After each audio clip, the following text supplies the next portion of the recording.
Mamy do czynienia po prostu z ogromnym problemem, który był do tej pory nieodkryty. Wiedzieliśmy, że odkrywamy wierzchołek góry lodowej, ale chyba nie mieliśmy świadomości, że to jest aż taka góra.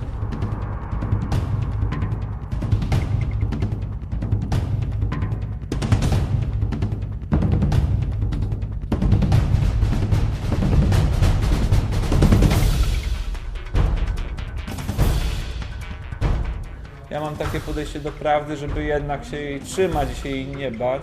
Chociaż tak jak mówię, nie mówię o tym wbrew temu większości wykładowców, tylko w ostateczności, ale nie mam też takiego strachu, że nie mówić bo.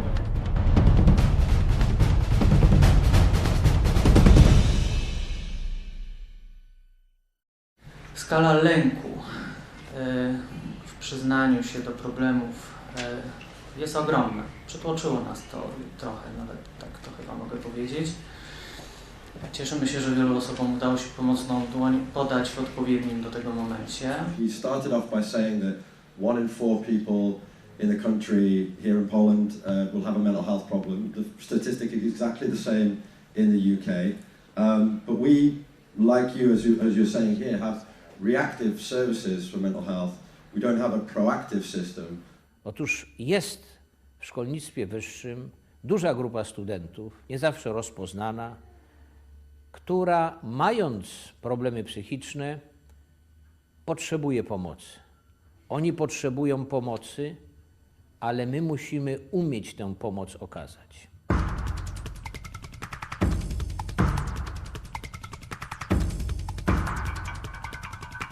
Więc wiele mamy do zrobienia również na tym uniwersytecie. Chciałbym powiedzieć wyraźnie. I w ogóle w Polsce. Jesteśmy wciąż bardzo homogenicznym, w negatywnym tego słowa znaczeniu sensie, zamkniętym, mało tolerancyjnym społeczeństwem. Konfrontacja przyjdzie tak czy siak. Nie ma przed tym ucieczki, jeżeli chce się normalnie żyć. Jeżeli chce się żyć na rencie, nie trzeba się konfrontować, ale nikt tego nie lubi. Uczelnia jest miejscem, gdzie spotkałam się w mojej dotychczasowej karierze 20-letniej z największą ilością stresu, jaką musiałam przyswoić.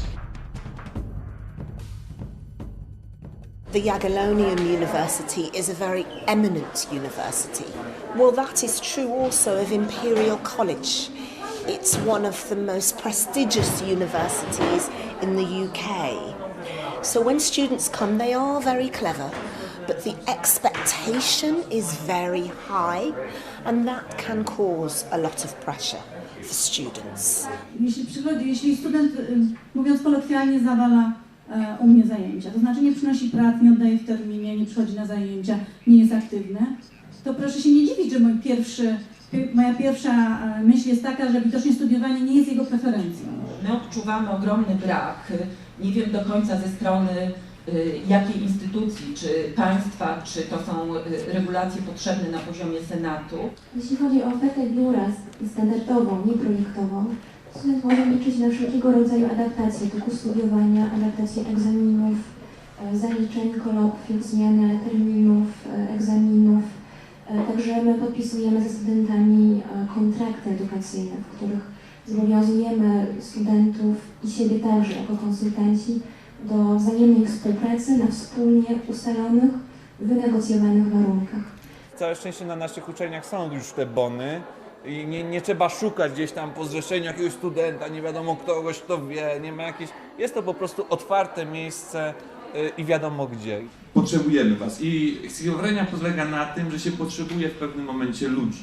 Ja korzystam właśnie z Uniwersytetu UJ, korzystałem z oddziału dziennego, korzystam też z terapii grupowej, takiej wsparcia po prostu i to bardzo pomaga, tego nigdy za wiele. Największą zaletą tego programu, którą jakoś udało mi się zaobserwować w przeciągu ostatnich miesięcy, to jest to, że studenci, którzy stykają się z osobami, które mają jakieś problemy psychiczne, nagle przestało w jakikolwiek sposób obawiać się rozmawiać o tym.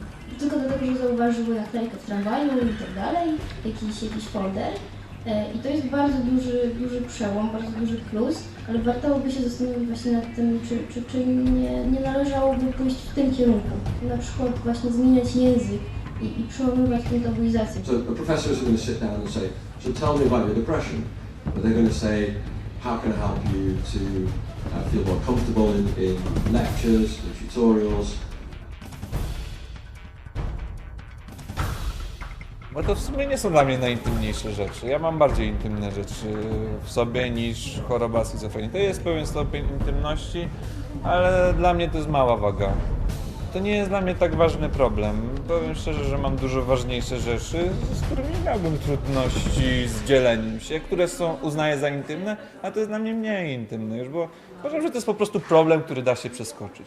Ale dopóki student do mnie nie przyjdzie i nie powie, i nie wyjaśni, że jego problemy wynikają na przykład z problemów natury psychicznej, z małego dziecka, z chorych rodziców, to ja nie jestem w stanie sama tego wymyślać.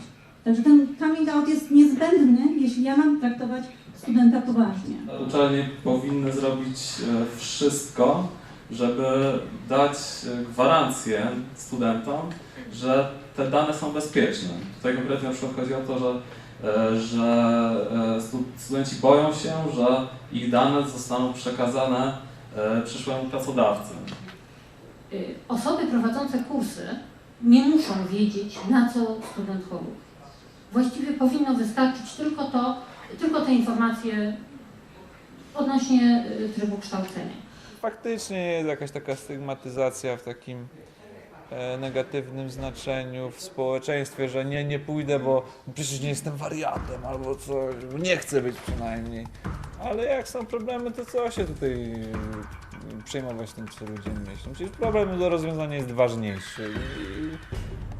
No i to jest ważne, żeby po prostu sięgnąć po tą pomoc, bo moim zdaniem to jest istota schizofrenii, że po prostu przyznać to, że samemu coś się źle wymyśliło jednak, że to nie jest tak, jak my myśleliśmy, potrzebujemy gdzieś wsparcia, przynajmniej przez pewien czas i wtedy już zupełnie można normalnie dobudować swoją całość.